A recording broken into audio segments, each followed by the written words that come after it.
All right. What is up, my peeps? Joshua Smith here with another GSD Mode podcast interview. Every single week, I interview top real estate professionals, top entrepreneurs, and strip top badasses out there dominating their space. And today, guys, got another absolute rock star here on the podcast with us.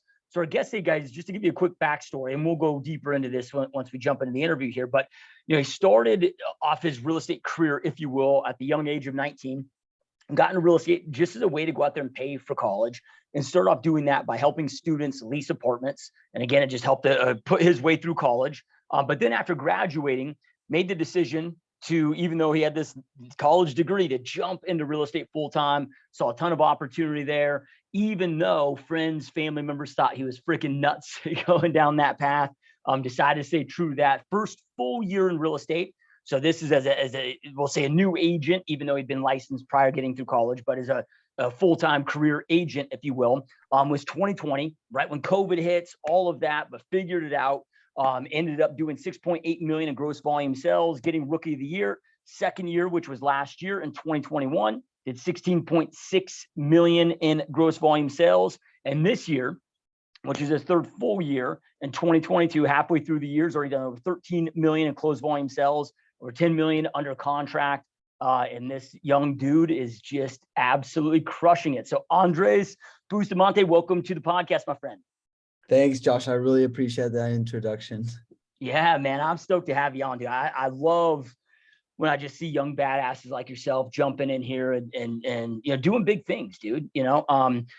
So, and I want to go through your backstory and because there's, I gave the quick short version and there's a lot that goes into this, but you've done just an amazing job at kind of trailblaze your own path and which we'll get into. But, at the age of 19, so I know that you utilize real estate to go out there and help other college students lease apartments and so forth, and that helped fund your way into college. But why real estate in the first place? I mean, like I attempted college for about a year and a half, and I had no buddies that I knew. I mean, we were bartending or doing other things. Like what clicked mentally of like, hey man, let's do this real estate thing, and here's a way I can make some money.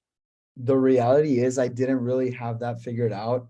It was more so I got into college, had no clue what I wanted to do because I thought I wanted to do supply chain. One friend had told me supply chain's great. I got accepted into McCombs at the University of Texas. I said that, okay, my friend said it's great. Let me go for supply chain. At the end of the day, I also needed to find a way to pay for college because I mean, obviously I didn't want to have student loans. So I said, what better way than to have an 8 to 5, having someone tell me what to do. And I had a background in Cutco, so I would do sales for Cutco knives. And I really liked the freedom. So I said, I need to find a way. And it was really to pay for college. It wasn't really because, oh, I love real estate at that time. And a friend told me you should become a real estate agent and you can help students find apartments and get paid for it.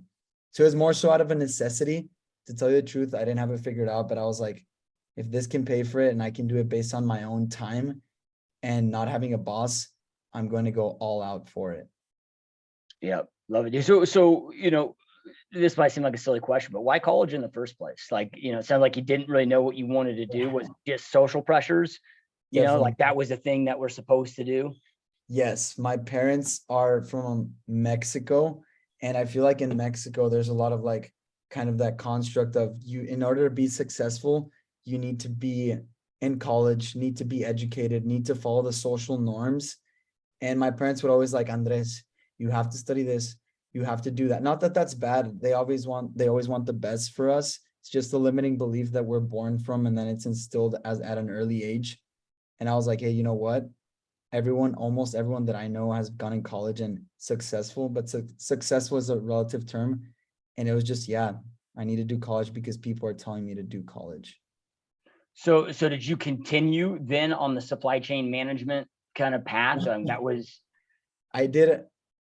I thought my first year supply chain then didn't end up being what I wanted because I had an internship in Juarez, which was actually eye-opening. Like they would pay the workers, no joke, like $20,000 a year in Juarez in Mexico. So that was eye-opening. I didn't really like the supply chain style though, and I didn't like the work that it entailed in terms of what needed to be done. And then I moved on to MIS, Management Information Systems. Second year, found out I didn't want that. Then international business because I had studied abroad when I was 16. And I decided, okay, international business because I love traveling. But Yeah. I didn't learn anything from it when I was in college. Yeah. It's crazy, and this may come off as me being like a terrible father and whatever, but I'm talking to my daughter who just turned 14, freshman year in high school this year, and they're practicing for like the ACTs and so forth. And I was, and I was like, look, man, like, if you got to make your own decisions, your own choices in life, but I'll tell you this, that the advice that I was told, because, I'm 40 now. So, back when I was a kid, it was like, dude, if you didn't go to college, you were going to become nothing. And I came from a small town Midwest, but I told her, I was like, that was the worst advice I've ever been given in my entire life.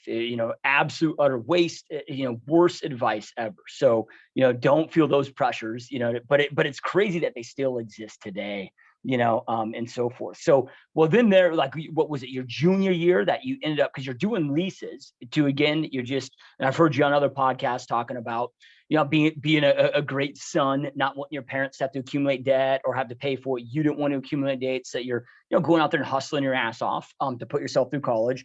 But then what was it, your junior year that you kind of were referred, I don't want to say stumbled across, because all of our actions lead to the next, opportunities and so forth. But you came into like $1 million deal that you closed.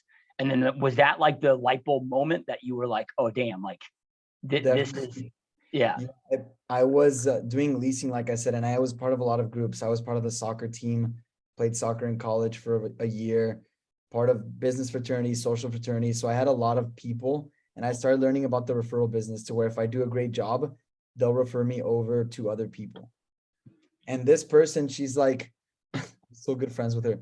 She's like, hey, I have a friend that's wanting to rent. And I was like, hey, perfect. Give me the number. I called the guy, and he's so casual about it. We're just talking. He's like, yeah, I'm looking for an apartment, $1 to $3 million. So I'm like, you can buy with that.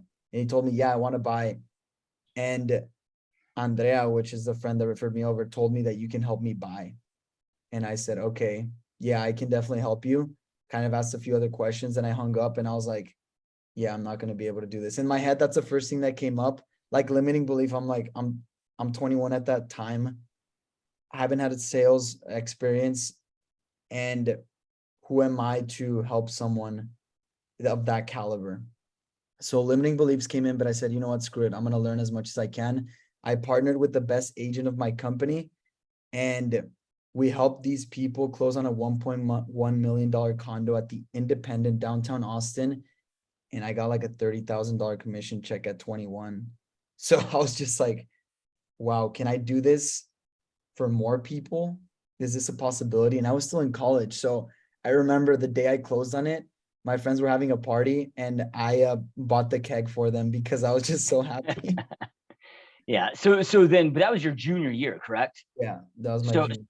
so at that point, then, were you still, because I guess I'm just curious as to, if the seed was planted deep enough, as It was to that being the career yet, like, why continue finishing out, or were you still kind of just on the fence? I had limiting belief to where I was like, look, 1.1 million, that was luck, and it's probably not going to happen again. So I knew subconsciously I did not attract the opportunities I could have had with that first sale.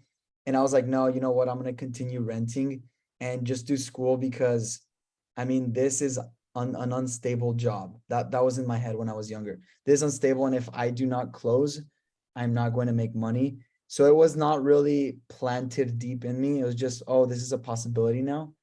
But I would tell myself, well, I'm going to do the 8 to 5 like college has taught me. Yeah. All right. So then, boom, graduation day. Now you got this degree. You're facing a decision, like, okay, do I go pursue this degree now and go out there and start applying, or do I jump into real estate? Like, was it that quick, that cut and dry, or did you pursue your international business degree and then over time make the decision that that wasn't for you? I didn't pursue the international business degree. I was just like, oh, I love traveling, and I just want to graduate with something. It's pretty crazy how that works sometimes in our heads. And I had an internship in Houston for JLL, Jones Lang LaSalle, a commercial real estate broker. But I was like sitting in my desk and working for someone else.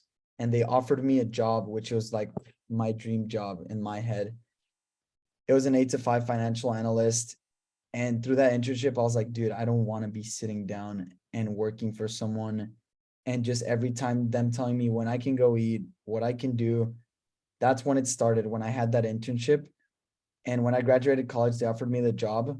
And all my friends and my family were like, yeah, you're going to take this. This is what you've been working for. You're so excited. But like legit in my heart, I was like, no, this isn't what I want. And you know what? I'm going to keep doing leasing. So I told everyone, and everyone's like, you're an idiot. Why are you doing this? Why are you going for stability? And I decided to do leasing. And I started reading a lot of mindset books like The Miracle Morning, Power of Now, and just started doing my routine. And I knew I was going to figure it out. I didn't know how. So I got back to Austin, September of 2019 after graduating, and met my now mentor, Diego Corzo, through Bigger Pockets podcast. I reached out to him.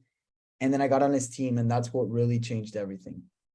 When I joined the team, that's when I was like, okay, now I'm full-time and now I'm going to go to sales as opposed to the rentals because I have someone that can teach me. That's when I was 23, when I made the jump to that. So what was that then? That was beginning of 2020 or? Yes, beginning of 2020. February 2020 is when I joined the team full-time.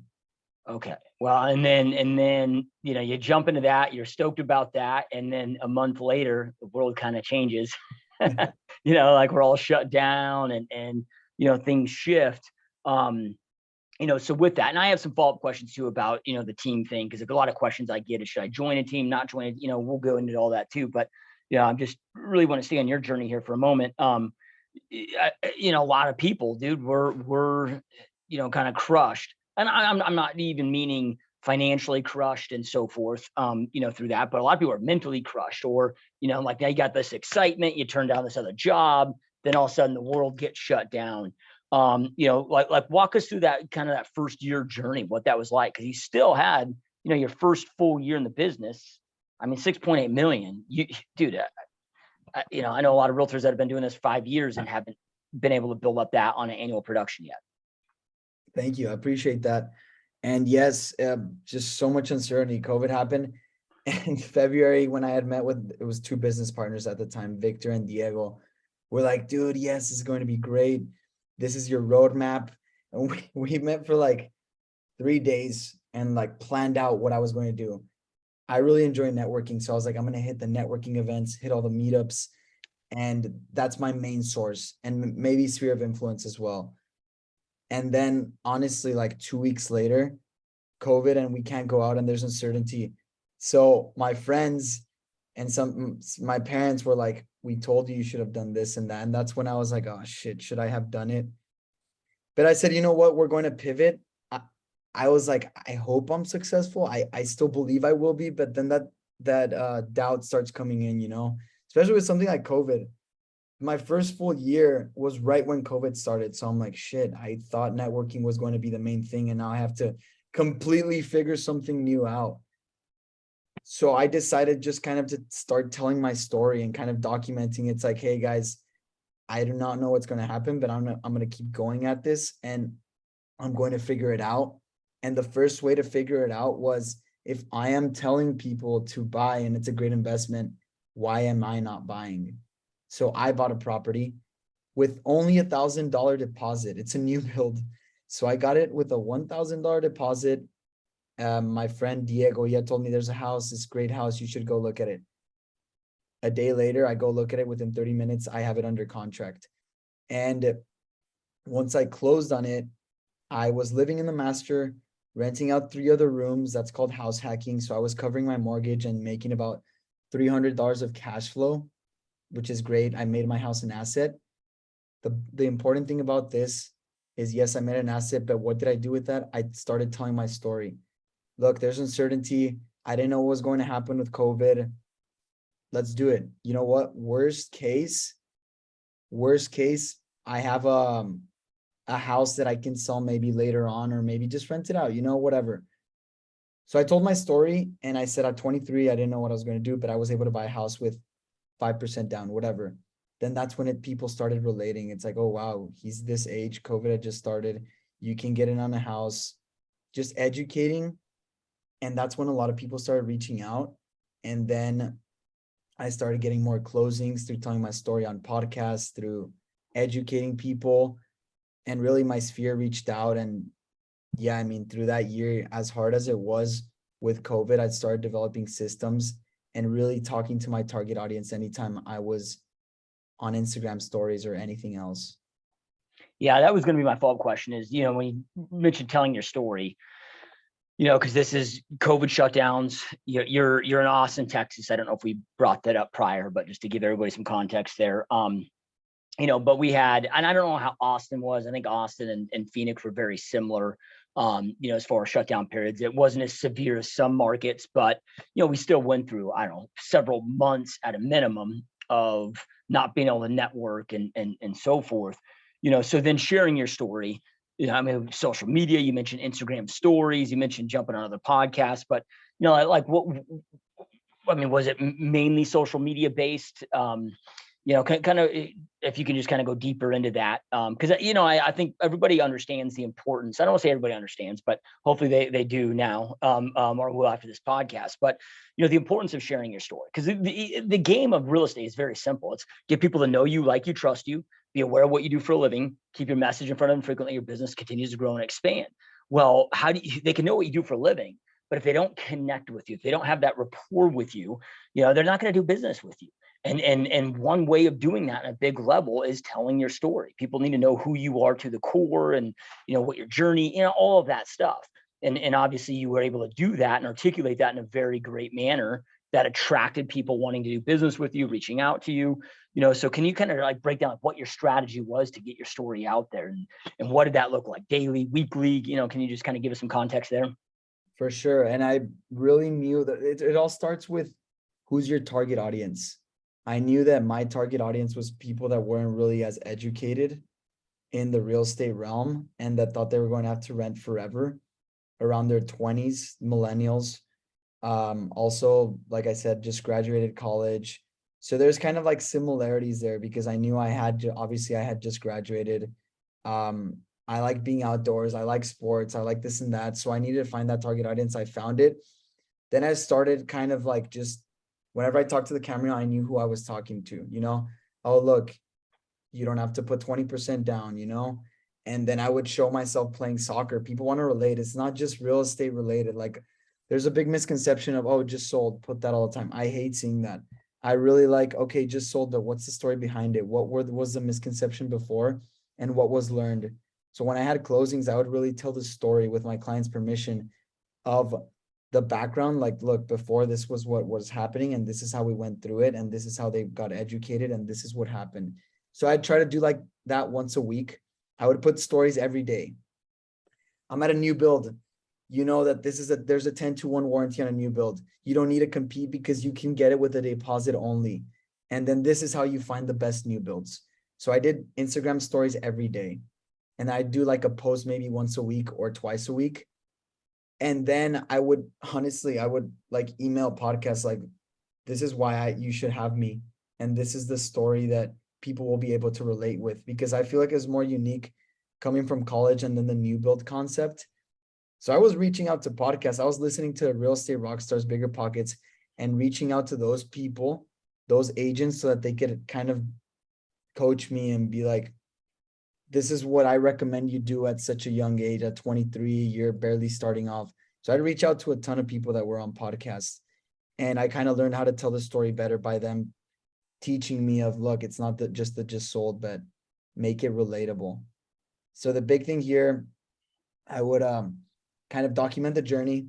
Anytime I had an inspection, I'd put the inspector, like, what are the important things to look into? And anything that I did, because everything can be something that's content worthy. Like, oh, okay, on my way to work. Okay, what should you do when you're on your way to work? Well, make calls, because you're driving, you can make some calls. You can do things during those times. And then, podcasts started reaching out, and that started picking up a ton. And that's really like the Instagram strategy that I had that helped me gain a ton of people. And I started blogging as well. Yeah. And I can attest to that strategy because that's why we're here right now today, man. I do a post of a new podcast release. You commented, hey, how do I get considered to be a guest? And I gave you the email. I was like, just give me your background, why you think you'd be a great guest. Within minutes, I had it in there, read your story. And I was like, damn, dude, I got to get you on. And here we are. I mean, all this happened this week, Yeah, that's true. yeah. So you're out there playing offense. Like, you're not waiting for things to happen. Like, you're going out there and making things happen. And yeah, I absolutely love it, because then, from there, I mean, you're not in people's face in an aggressive, I always look at this like a non-douchey way. I don't know a better way to say it, but the concept, just sold, 10% above, list price, call me. It's like, nobody wants to see that. What you're doing, like, you're informing, you're educating, right? People are having that awareness of what you do for a living. But you're informing and educating, which consciously or subconsciously is creating you as the authority figure in their mind. But then from there, you're getting people to connect with you personally, because you're out there posting, you playing soccer and, sharing other parts of your story, not just the real estate realm of it. And it starts to expand and grow. How long, when you jump in February of 2020, how long, I know you bought your first property, started sharing that story, but how long, because I believe you mentioned it was about half a year before actually sales started coming in, but then it just kind of exploded. Yeah, and I love that you touched quickly on the educating part, because as realtors, one thing that's so important is that we're educators, problem solvers, and storytellers. So that's one thing that I learned throughout those years. But going to your point, I was able to make one sale my first month, and funny enough, it was at a real estate convention, like tons of realtors, and I meet a vendor and we connect, and the first sale was at a real estate convention. That was hilarious. Still a good friend of mine. But then I'm like, oh, hell yeah, I'm gonna kill it. 6 months later, no sales. And I'm just like, did I make a mistake? But I kept going at it, as in like telling the stories, script practicing, doing the open houses, learning how to ask better questions, because the person asking the questions is the one leading the conversation. So I learned to do that. But I was like, dude, 6 months without a sale, should I go back? And then thankfully it started picking up, but it was scary. Like, I mean, nobody wants to go 6 months without making a sale, Yep. Yep. And then it starts paying off, right? Well, let me not make an assumption here. Was it specifically this strategy that then 6 months later started to pay off? People now starting to reach out because you're building this, whether you want to call it sphere of influence. I mean, you're building this social network. You're having a network in a different way than you anticipated originally, but you're still networking just digitally. And then is it people that are just seeing what you're doing and now reaching out to you through these social media platforms that then, because you ended up doing almost 7 million in gross volume sales in your first full year as a realtor, which is a lot of damn business, especially because if you put that into context, I mean, almost all of that is in a 6-month time frame. Yeah. So with this, it was really finding out my strategy, because I knew who my target audience was. But when COVID started, okay, uncertainty, then interest rates go down. Oh my gosh, everyone is moving to Texas, Arizona, Tennessee. So I was like, how is my target audience going to compete with 15 to 30% over ask? And I found out new builds is the best way, because you only put a deposit down and within 8 months you close on the house. Okay, big problems that my clients have: renting for a full year. They don't want to break their lease. How do I solve that? New builds. Not having to compete. How do I solve that? Deposit only. So I legitimately went to every builder, met the people, and was like, I'm going to bring you a lot of business, so send me anything you have. And I was certain of it. Even though I didn't have the clients at the time, I was like, look, I'm going to bring you a ton of business. And I would send them gifts. I became like such good friends with, now I'm super good friends with them. Like, I can call them right now and they'll answer. Back then though, it was like introducing myself, being like, I'm going to bring you so much that you need to be my friend, kind of. But not annoying though, like not annoying at all. And they started sending me things over, and a promise was made. I started getting a lot of clients under contract. At one point in time, no joke, I had 24 new builds under contract at one point in time, my first year. and they didn't close until like maybe a year or 6 months later. But I mean, 24 under contract through the new build strategy, people were just loving it because I had clients get in 100,000 in equity when they close. This isn't the reality now, but that's the thing. You take the risk, and then if you're educated enough, you minimize the risk, if any risk. Yeah, no, I love. So I'm assuming that you're continuing sharing these same stories, Oh, just like we yeah. talked about before, but now you're, like every one of your clients that's going through it, talking about that story, talking about that journey. So this audience that you're growing and connecting with and developing this rapport and so forth with through these social media platforms that you're on, start to reach out to you more and more about how you're solving their current problems. Because I mean, sales is just pain and pleasure. People are experiencing the current pain that they're, in their living situation. They want to get to a certain pleasure, which is to get out of that pain. And you hit the nail on the head when you were talking about, hey, like what are their pain points that I can solve for them, right? Well, they want a property, they want a house, but they got to go compete with these 30, 40 other offers, half of those being cash and so forth. Okay, well, I found a path of less resistance that I can help them accomplish their real estate goals. So then you're out there, showcasing it to lead to more business. You got all those new builds. I mean, is that kind of a correct summary? Yes, very correct. All right. So then from there,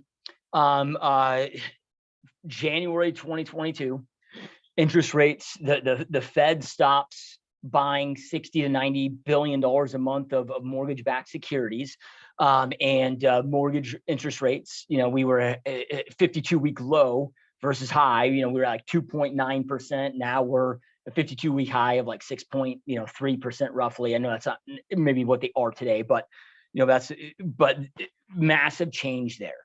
From there, like, how did that change this new build strategy, if at all, or have you just found other ways to tweak this?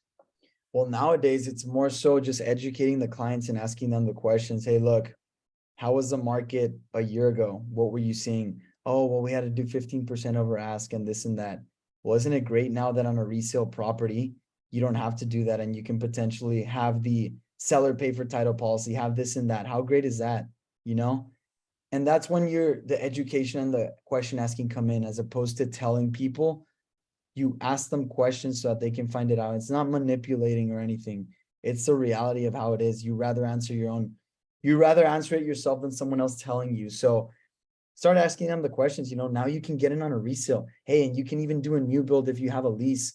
So what works best? What makes more sense? And they're like, oh, well, the interest rates are adjusted. I mean, what do you know about interest rates 10 years ago? This is the reality of the market right now. And if it fits with your expectations and goals, then we can go for it. And there's also a buyer rate. You can buy your rate down. So there's so many things that does not meet the eye, that now, once we're educating, people now have the opportunity to get a resale, and they don't have to go at ask. They can go under. So, I mean, when I was starting, that was my target audience. But now, as you know, like, the referrals come in. I'm 100% referral based, me and my team. So we get referrals all the time. I get referrals all the time. And what started off as my target audience, I mean, as you know, now expands. And I've helped a ton of people with resales, with new builds. But like you were saying, yes, interest rates have adjusted. And now it's just like, look, the reality is, if interest rates adjust, now there's not a ton of buyers. So what would you rather do? Compete against other buyers, or the reality of right now?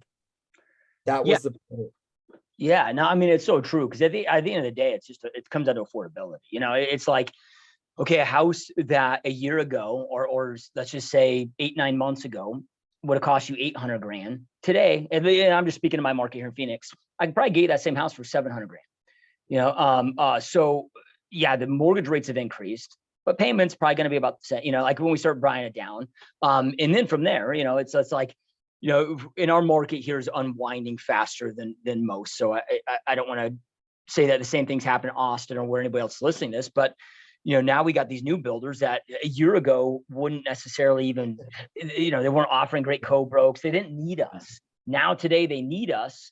If you look at nationwide, there's about 11 months of new build inventory nationwide. Each market is hyper local. I get that, so it might be different each market, but Like if I'm a new builder right now, I'm freaking shitting my pants, so they're offering big incentives. So we're able to go in there and it's like, we get these rate buy downs. We get our clients the interest rates that they were quoted back in the day, like. That's that's such a good point. And now, which is pretty insane, a lot of my clients that are under contract for new builds, it's like, look, sometimes unfortunately builders did escalation clauses, which really pissed me off. That it was so annoying. And it's like, look, you know what? If your monthly payments aren't making sense, I would ask my client, let's send the builder an email, see what they can do. Hey, Mr. Builder, my monthly payments aren't making sense. There's market uncertainty. I don't know is there going to be a market crash, this and that. What are you willing to do so that I can stay under contract? I've sent that to plenty of builders and they have given me 10,000 more in closing costs, almost all of them. So know that even if you're under contract, there are ways to maybe even get more, and that has helped me out. And also builders, now you can send offers in. They obviously won't tell you this, but I have my clients send offers to builders and sometimes we get it, sometimes we don't. At least we know. And yes, builders are now offering like DR Horton. They're doing like, I believe 3.99 or 4.99% interest rate if you go with them, along with like 4% towards closing costs.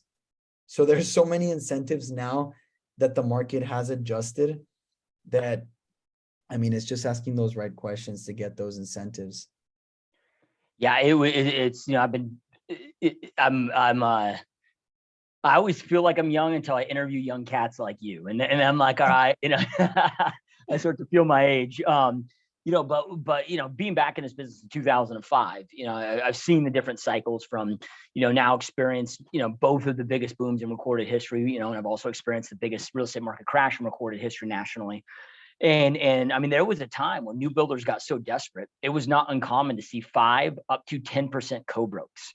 So you go sell, one new build, and it was like a half year's worth of commission income, and who, I'm not saying it will get that extreme, but what I'm saying is that there's going to be a lot more opportunities, to be had, and doing exactly what you're doing, man. I mean, number one, you're developing the relationships, you're developing the connections with the new build sales reps. You're staying on top of what product that they have, what incentives that they're offering, but then you're also coming to them saying, hey, dude, I got buyers that would buy your product, but here is what we need to solve for them. Can we figure this out? Can we do a bigger rate buy down? Can we do these different things that allow them to, because if we can solve this problem, dude, I'm confident I can keep feeding you a lot of business, and then everybody wins, because our clients, they want to buy and sell. Otherwise they wouldn't be hiring us and working with us, right? Builders want to move their product and sell. We want to obviously, put it all together and accomplish our clients' goals and get paid, so lots of win-wins. So I'm curious now today, how much of your business makeup now is still new builds? Is it still primary, or is it kind of switched where it's pretty evened out between resale and new build? So let me see. Right now I have 7 active clients. 2 are looking for resale, 5 new builds. I currently have 19 homes under contract. One closed yesterday, actually. That was the only resale. The rest are new builds. 18 new builds under contract. So yeah, one point this year there were 30 and like 5 resales under contract and 25 new builds under contract. So no, I mean, yeah, the most of my under contract are new builds right now. Yeah. So it's been interesting, I'll probably have more resale now that this has been happening. But yes, I mean, it's pretty insane. It's a ton of new builds that it makes sense for my clients because most of them are still renting. That's the big thing. They don't want to break their lease. So a solution to that is the new build.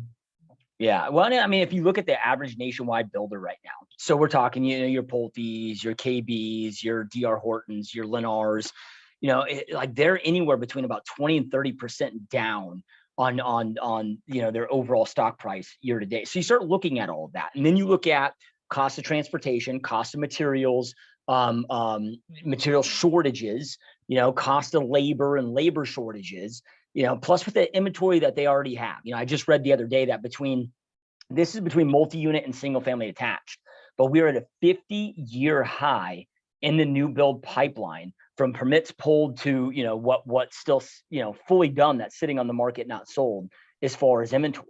So builders are potentially in the biggest mess, a historical mess when it comes to real estate. So just like you're doing, I mean, we're playing this hard.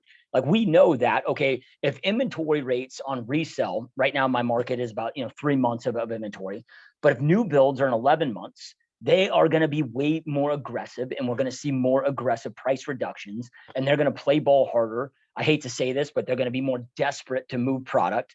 But I'm looking out for my client's best interest. I don't give a shit. Like, I know this might sound bad, but if the builder's in trouble, they got themselves in trouble.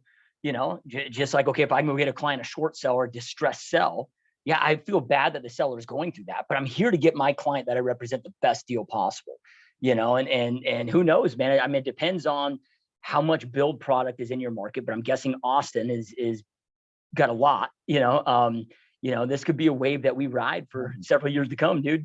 Yeah, on the resale right now, it's 2.2 months. On the new build, yeah, no, I mean, new builds, this is one of the other houses that I bought right now.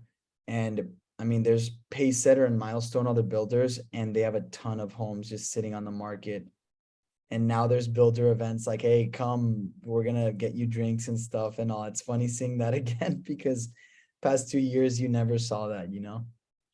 Yeah, it's funny, not funny, but it's just making me think of this is, over the last couple years, I heard from so many realtors, and I like, whether it's on my team or podcast listeners and so forth, and just agents in my market. I mean, when you're a realtor, typically everybody hang out with the realtors, right? So it's kind of my whole network, with that. So, but it was like, everybody, the sentiment was, buyers are a pain in the ass. Not meaning buyers were a pain in the ass. It was very difficult to go out there and serve them, get them under contract, and because we're in a market where it wasn't not uncommon to have 50 plus offers on every property and so forth.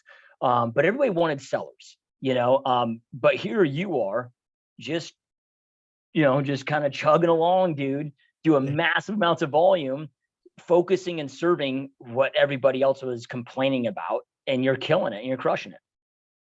Thank you. Yeah, no, I mean, it definitely was hard and I put the work into it. But one thing that's so important is like the discipline over motivation.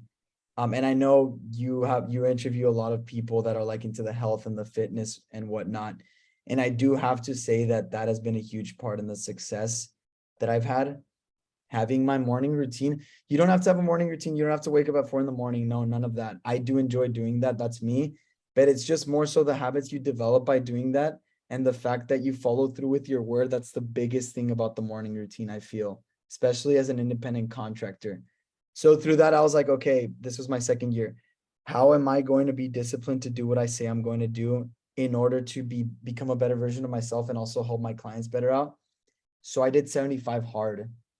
And I think that's what really kicked off my second year to go like crazy strong. I mean, the 37 closings, I had 16.6 million in volume on my own, and help mentor people on my team was a big factor. Was 75 hard. I mean, 2 workouts per day, drinking a gallon of water. I have to drink 4 of these. I'm actually doing it right now. No alcohol, be on a diet.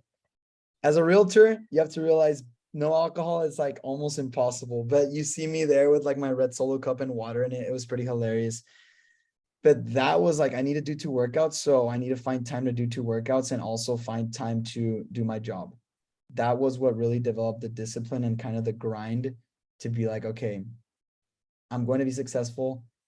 I don't know how, but I'm going to find out through discipline and through doing these things. So went a bit off topic there, but I wanted to touch on that because just taking care of your body is so crucial, and your routine that you have and the discipline to follow through with your word, probably the most important thing anyone can ever do for their confidence.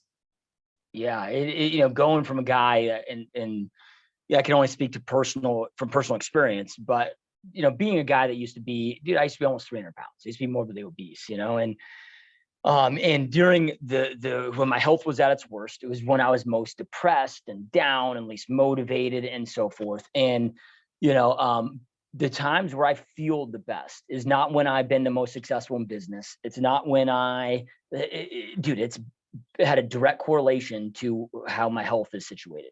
Like when I'm in great shape, my energy is great and I'm in great physical shape, dude, that to me, like, there's no better feeling, that exists in that. And the it's like, yeah, I mean, it is impossible to, if you start focusing on your health, to not improve your business and your relationships simultaneously, even if you do nothing different with those as you're improving your health. It all correlates, it all comes together, and yeah, but it is sad to see how many people neglect their health in this business. And I used to be one of them. I mean, I was, the guy that, I got to 276 pounds at my heaviest, and now I'm 172 pounds, and I've kept that off for over a decade now. And, and now I'm a health fanatic, but I used to be one of them. And it's so easy to fucking hit fast food 3 times a day in this business and so forth. So I understand it, but being a guy that's experienced both extremes, I'm like, man, people only knew.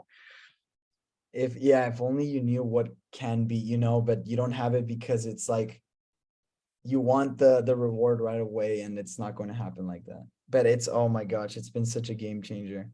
It's crazy how that correlates.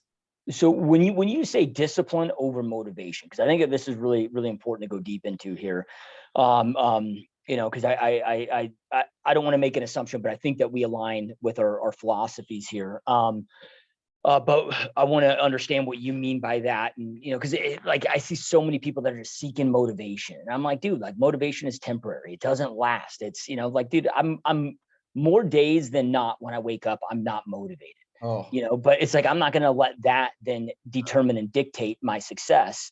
I mean, that's what, I don't want to be a dick, but that's what losers do. Like, winners don't rely on motivation ever. So reality, yeah. I mean, what does that mean to you? And then from there, well, let's start with that. What does that mean to you? Discipline over motivation. Discipline, I know what my goals are for the next 90 days. And I know in order to achieve them, I have to complete things every week, every day. And I read my goals every day. I have my full focus planner, and I'll touch more into that later on. But yeah, long story short, for me, it's more so, if I say I'm going to do something within the next 90 days and I have a daily task I have to complete, I have to complete it even though I don't feel like it. Like yesterday or 2 days ago, I didn't feel like working out at 4:50 in the morning, but I said I'm going to work out at 4:50 in the morning the night prior. So I woke up and I did my bed, and I was like, oh shit, you know what? I already did my bed. Let's go. I don't want to go to the gym. Let's just go to the gym and see what happens. And I'm already there. Okay, you know what? Let's go work out. I was not feeling it at all, but I was like, I already made the promise that I was going to do that the night prior, and I need to do it because I know health is so paramount to success.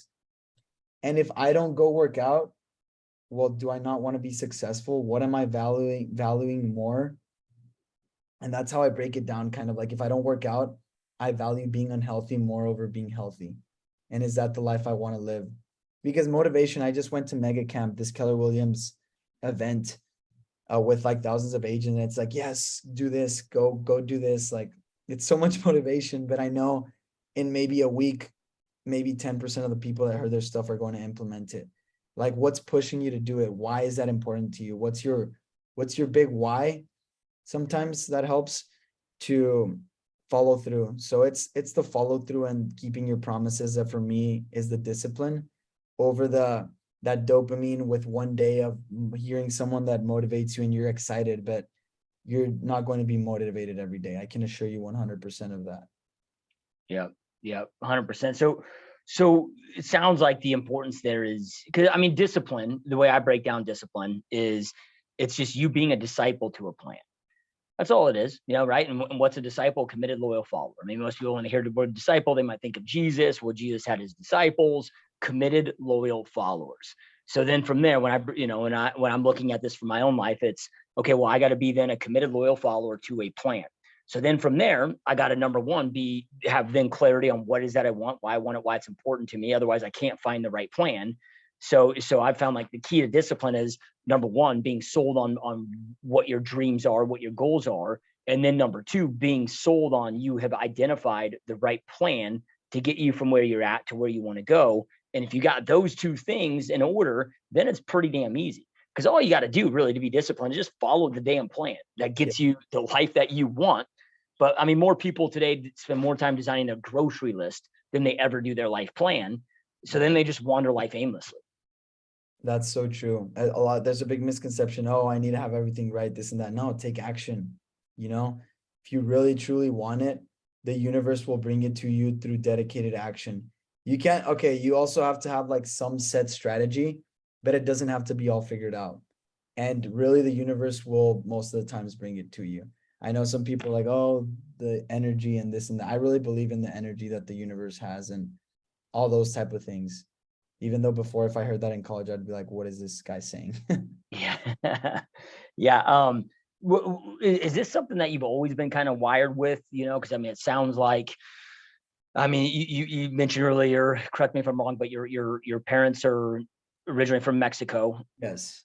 And I mean, being in Phoenix, I mean, I have, I mean, whether it's people that I've worked for me, personal friends that, have either moved here and got their citizenship, but were, born in Mexico, or other countries outside the US, our first generation, but they, there does seem to be a difference of kind of entitlement that, the average maybe, and I hate to say this but it's just my observation of, you know, um, somebody that's been here, their parents were here, the grandparents were here, it's easier not like it's easy to not realize how good you have it. But, others that, fought to get here, fought to come here, or their parents fought to get here. It's kind of like, they talk about like, okay, well, if you saw your parents build a business and then you took over that business for your parents, well, you saw the blood, sweat, and tears, and you have a certain level of appreciation.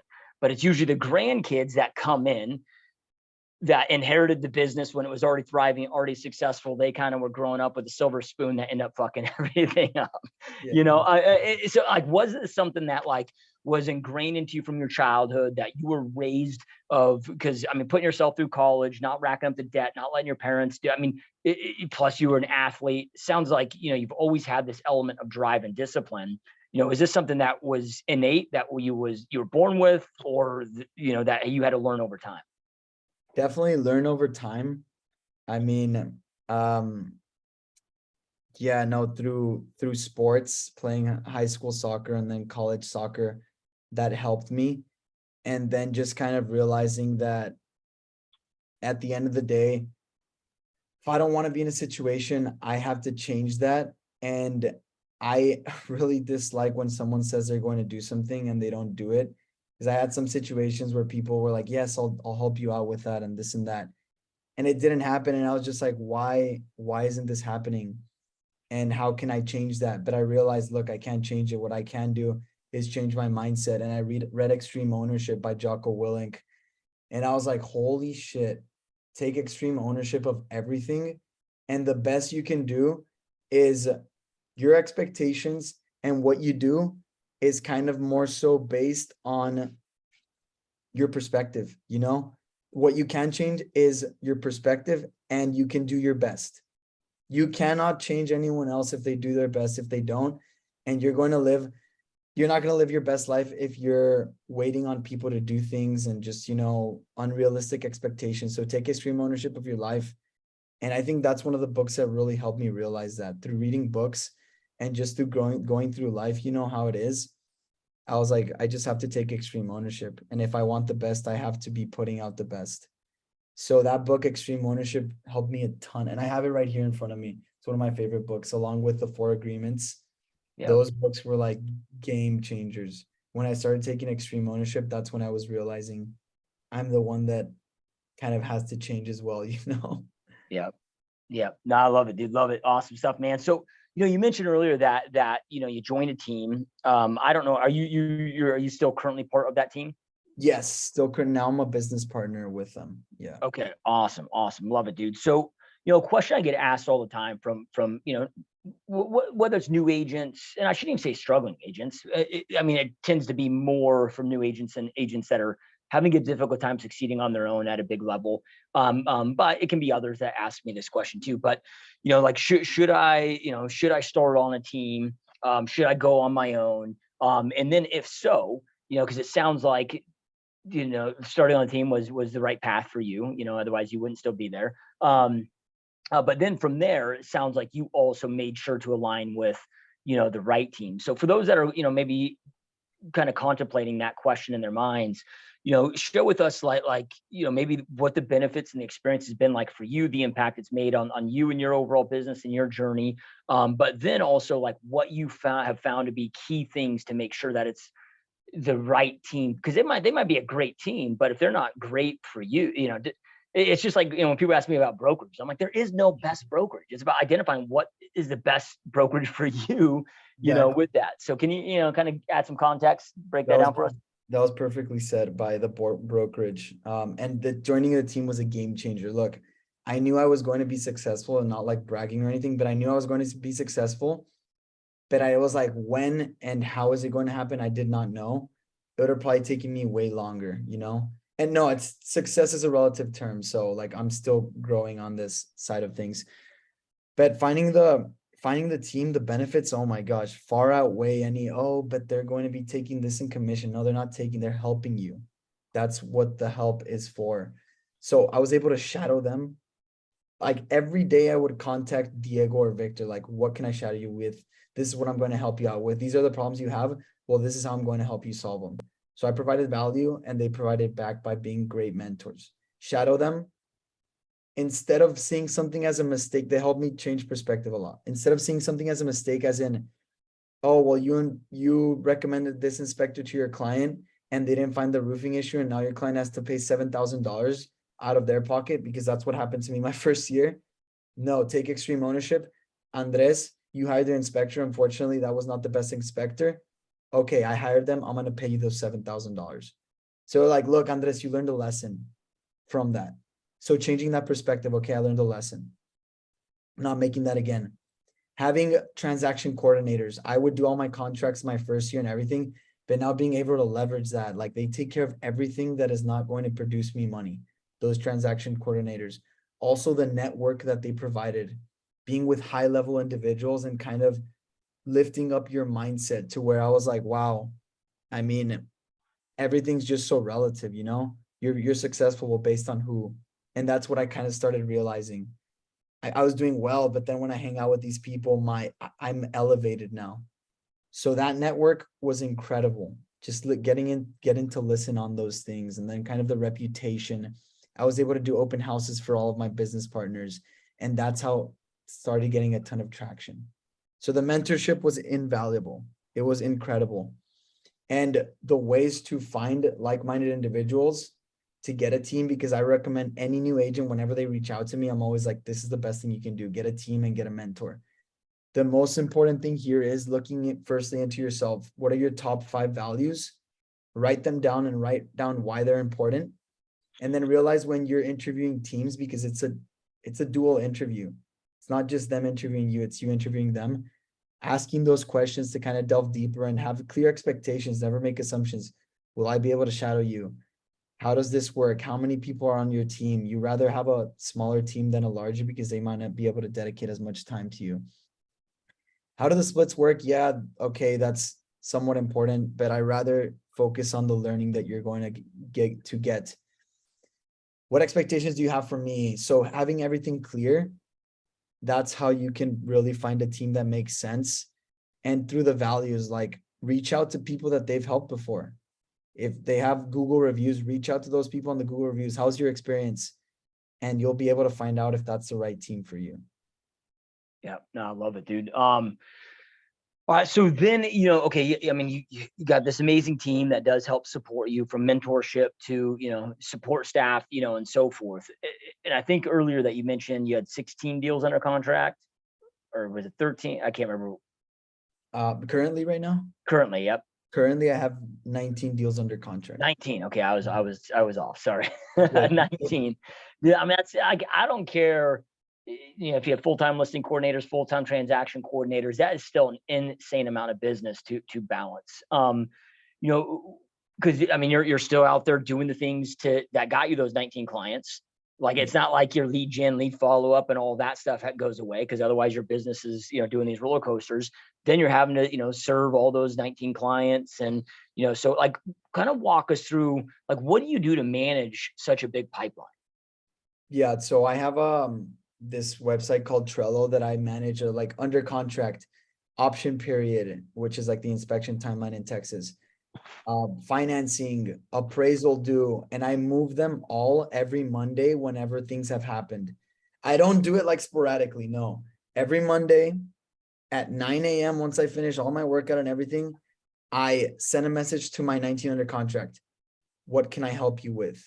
I looked at this. Is everything going according to plan? So I take about an hour to reach out to everyone I have under contract and my active clients. I dedicate that time on Monday, and then I move everyone that's already past the option period, that's already under contract, to my new buckets so that I can be organized, because if not, oh my gosh, I'd be going crazy. And then I have an assistant now that is always like, what stage are you in if I forget or something? I usually never forget, but he like kind of reminds me of these things. So I just have that like a second barrier, you know. That's how I keep up with a 19. And then the actives as well, you know.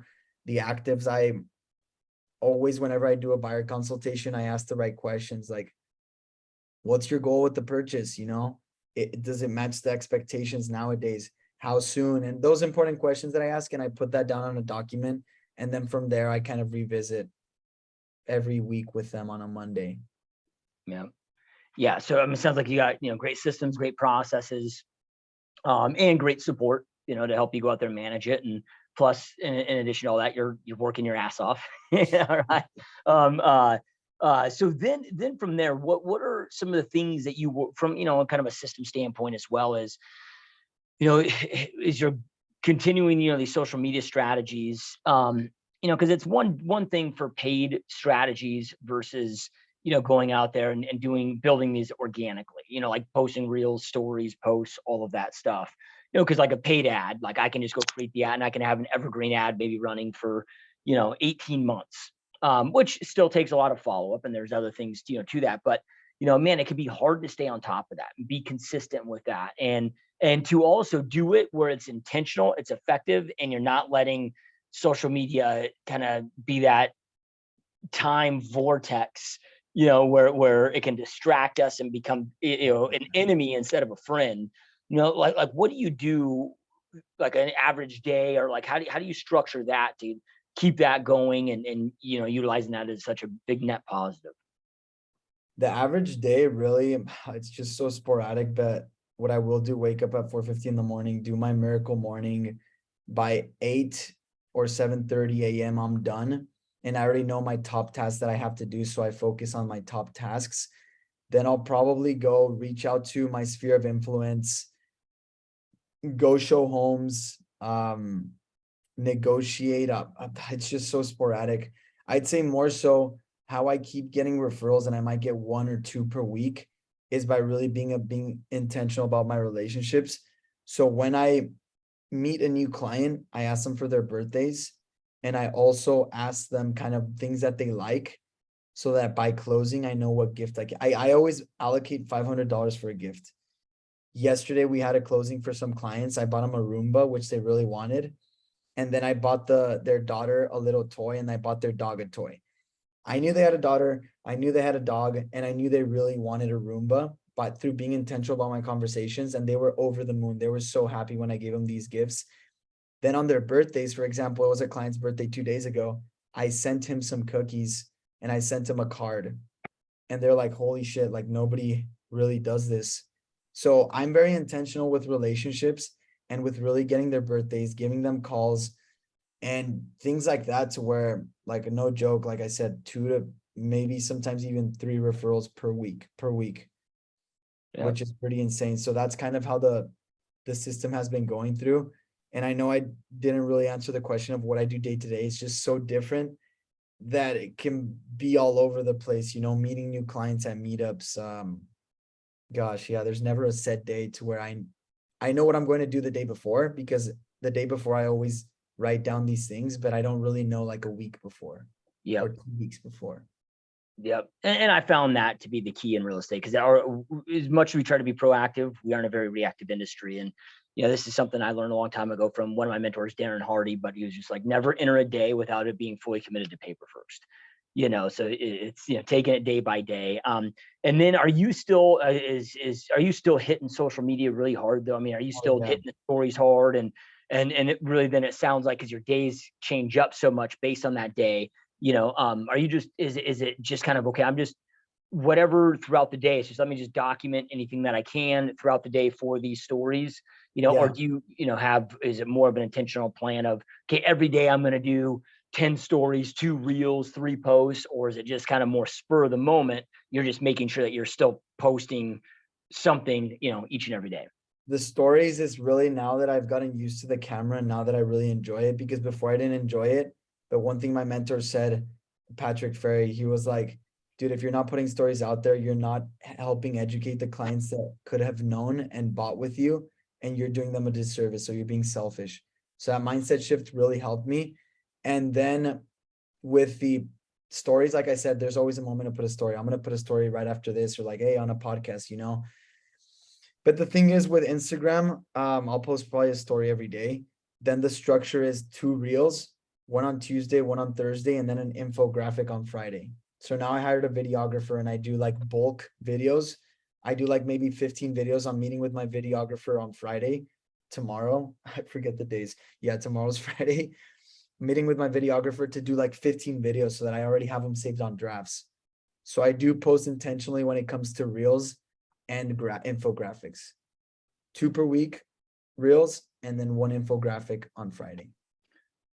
So then, because a lot of the questions that I get are, well, what do I do, when it comes to the stories versus the reels versus, the posts? Sounds like you're using posts for the infographics, plus, I'm sure you're posting other stuff too. But when it comes to, the reels versus the stories, like, how do you know what's going to make the best content for, those 2 reels versus potentially stories? That's a really good question. The big thing here is on your stories, you're top of mind. People are seeing what you're doing.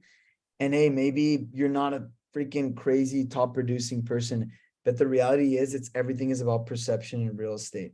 So what I do, and I'm very intentional of, when I join new groups, like I joined a soccer team a year ago, I add most of the people on Instagram. And then they're going to be seeing my stories every day. It's like, oh, real estate, Andres, top of mind, perception, this, and that. So my stories really are just like anything I'm doing. If it's real estate related, oh, right now I'm cold calling and it's scary. Being vulnerable is important because I'm not 100% comfortable with cold calling, but I still do it. And it's like, oh shit, this guy, he's being vulnerable. I can relate to that. So with the stories, I really post like anything that I'm doing per day. And then when it comes to reels, it's like more so educational about, oh, first time home buyers, you can do 3%. And thereafter it's 5%. Oh, if you have a secondary home, it's 10%. So stories is like kind of like a day in the life type of thing. This is what I'm doing. Oh, just close on a house. Just close on this house. That's when I do a story. I don't post that, like just close on the house like we talked about. But it's like, oh, closing. People are saying, oh, he's closing a ton. I have 2 closings this week. So I already posted closing.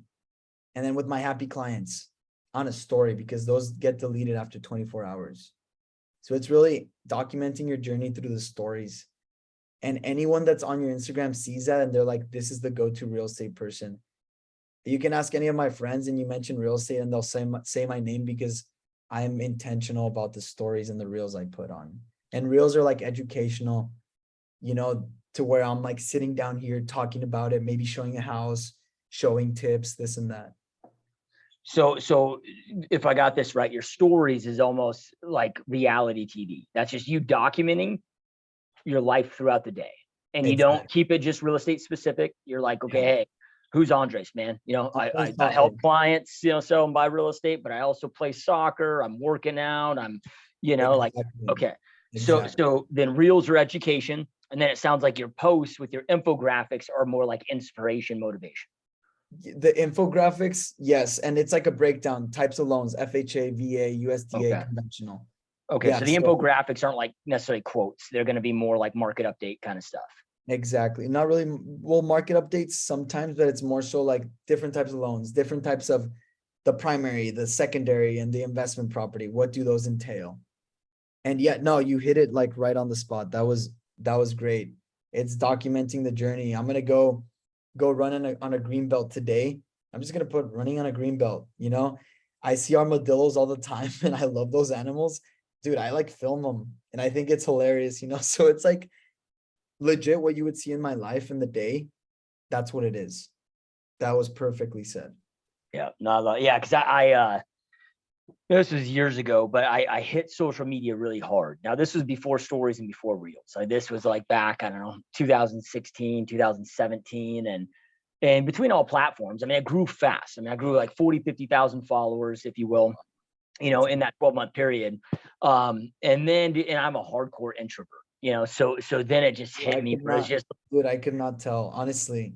yeah, everybody gets kind of surprised by that, but I'm like like I'm a hermit, dude. But anyway, I started kind of, whatever, I shouldn't have quit. I shouldn't have, but then I just kind of went go like just nothing. And then I'm like, okay, I just recently recommitted to, okay, I'm going to get back in the game and get back in it harder than I've ever been. And, because awareness is crucial, it's like, look, I mean, especially in the day and era that we're in, it's like, like how is, Dwayne Johnson been able to become a billionaire now? It's not because of, yeah, he makes good money doing movies, but it's because of the audience that he's built. Then he goes, starts this tequila company without any marketing dollars. That becomes a multi-billion-dollar company very, very fast because of the awareness and the influence. And I'm not trying to compare myself to The Rock or say that I'm going down that same path, but we're in the attention economy, dude. You got to get attention. You got to have that awareness, but I just committed this like a week ago. So then I'm like, dude, what? I've been trying to wrap my head around, like, what do I do with stories? What do I do with reels? How are they different? Like, what is that strategy going to be? The life, like, are you a normal person? And it's funny because sometimes people reach out and they're like, oh my gosh, is this really you? And I'm still like, yeah, it is. It's kind of funny, but it's like, what is Andres's life? Like a soccer player. I love soccer. And then when I see they're doing other things, I'm like, oh, this guy has a life outside of soccer. That's cool and relatable. Makes me like the person even more. So it's funny how it's just, yeah, just your life. What are you doing? Like, Yeah. Love it, man. Love it, dude. So you mentioned that, now you've come on, you started off as, an agent on the team, and it sounds like, through your success, you've been able to, get to that point where you've been able to come on as a partner within the team. You've had these amazing 3 years. I mean, this year it looks like you're on track to easily do 25 million plus, third full-time year in the business. But like, where do you see this going? Like, what's 5 years from today look like, or maybe 10 years? Like, what do you see this career going for you?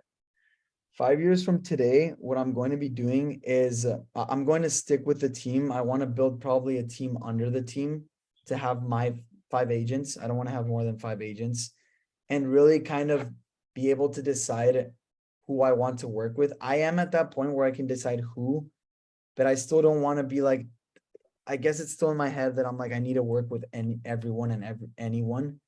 And sometimes, like, dude, people are disrespectful. Like, I want to get to that point where I'm like, look, this is not going to work out if you don't change your attitude. And once you change your attitude, give me a call. So it is building my own team. And then I will also have passive investments. I already have 4 properties, single family. I'll be buying self-storage this year and retail centers. And I'm partnering with some friends that I know that are in that specific niche.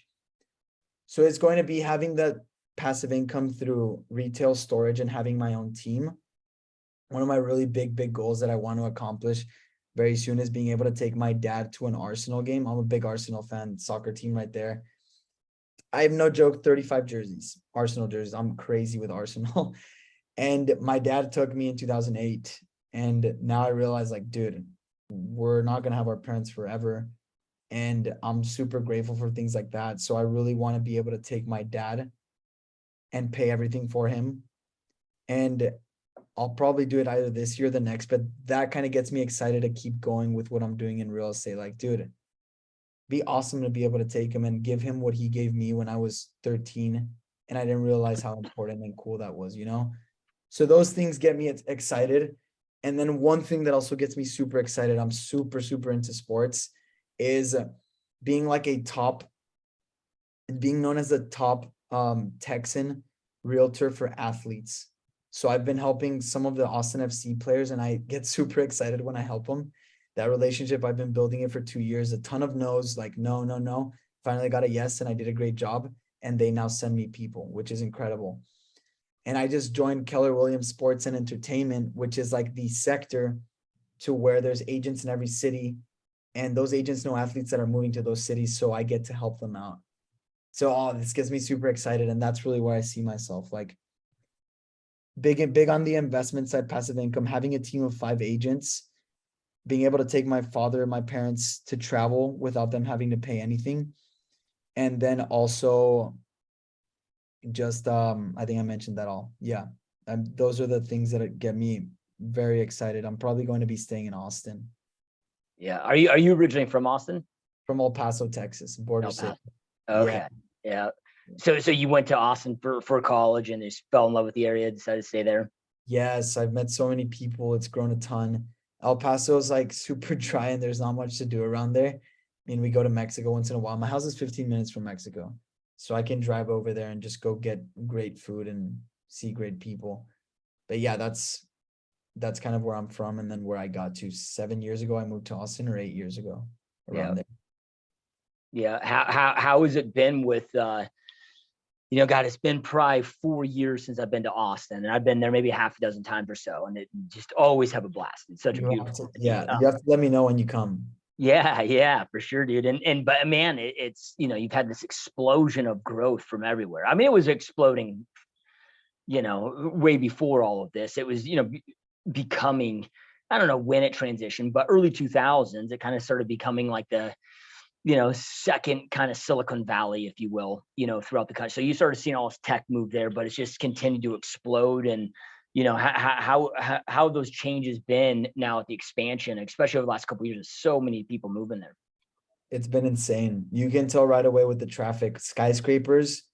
Oh my gosh. 5 years ago, if you look at a picture of the skyline 5 years ago, there's about 10 new buildings, 15 new buildings, and there's 20 more projects already being developed, as in big 20-story plus condos, commercial buildings. It's insane. It's changed a ton. And the net worth that we've seen come to Austin, no joke, like 5 times what it was 3 years ago, maybe even 10 times. It's actually insane. So many people moving to Austin. And every time I follow someone on Instagram, I'm no joke, like they might live in Austin, and usually they do. I'm like, wow, this person also moved to Austin. Oracle's HQ moved over here to Austin. Tesla's HQ moved over here to Austin. Apple is Austin's building a $1 billion facility for Apple. Amazon just built a ton of storage space and facilities. Dell's HQ is over here. Amazon started over here. Yeti started over here. It's absurd. It's crazy. Not Amazon, sorry. Whole Foods. Whole Foods started over here. Yeah, not Amazon. Yeah, I mean, it's insane. They're huge presence everywhere. Yeah. I mean, it just with Elon moving there, and then Joe Rogan, and it's just and not that, but now it's just you can't go anywhere and not hear about it, because it was it seemed like years ago it was a lot of the big tech sector. Michael Dell might have kind of started that trend by because I believe he started Dell there, correct? Yes, he went to Austin for 1 year, quit, and that's where he started it. Yeah, and then but then now it's morphed into all these mega influencers, and it's been that way. I like just with masterminds that I've been to, whatever, like in digital marketing, and it's just become this huge kind of tech influencer hub, dude, where it's just, it's awesome stuff, man. Yeah, so, yeah, 100%, brother. All right, Andres. Well, for those that are watching, listen, man, that want to continue following you on this success journey, dude, I think everybody, like, no matter where we're at, we almost always know somebody moving to Austin, so whether they have, referrals for you in your market, or they just want to, man, continue watching you and explode and be like, where's the best place to follow you, to get in touch with you, all of that stuff. Yeah, and I appreciate that. It's at Andres Busta TX. So AndresBustatx. That's Instagram and TikTok. Those are Instagram's usually what I'll be responding on if anyone has any questions. Okay, perfect. And anybody that's watching, listening, whatever platform that you're on with this, I'll just scroll right below. I'll have a quick link to it that will just hyperlink you, pull it right up, right to the page, from there. So I that brought up another question. When you mentioned TikTok, what do you, because like TikTok originally was just kind of known as this, like, for kids doing goofy ass dances, but it seems to be either or becoming, but it seems to now be, the best place to get awareness, even for entrepreneurs, overall. And I mean, I don't know if you're finding that to be true. But I'm just wondering, what kind of impact you've seen TikTok make, if any. Well, I'll start with that question because then I have one follow-up one. Yeah, I didn't want to get into TikTok, the reality, but I'm like, look, reality is this is what a lot of people are seeing, and it's faster and more people are on it than Instagram, I believe, nowadays. So I've had like really cool people follow me and start connecting with those type of individuals, and then also I have like 3, I believe, clients from TikTok. So one that's active and 2 that are saying that they want to buy, and I'm going to get on a call with them soon. So I've gotten clients from TikTok, which I was like, I don't think I would, but I mean, that's a reality nowadays.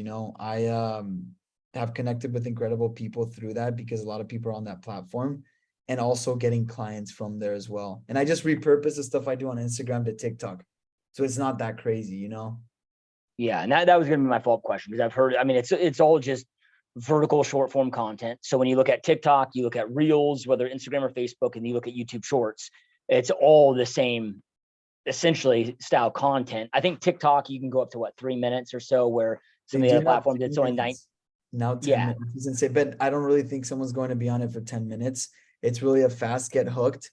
And the big thing with TikTok, people like seeing raw footage, as opposed to on Instagram, it's different. So you can repurpose it, just kind of know the audience, because Instagram is more so kind of like nice text, on the captions and this and that, and like tell the story. With TikTok, it's like raw footage and fast hook, it's kind of different, which is interesting.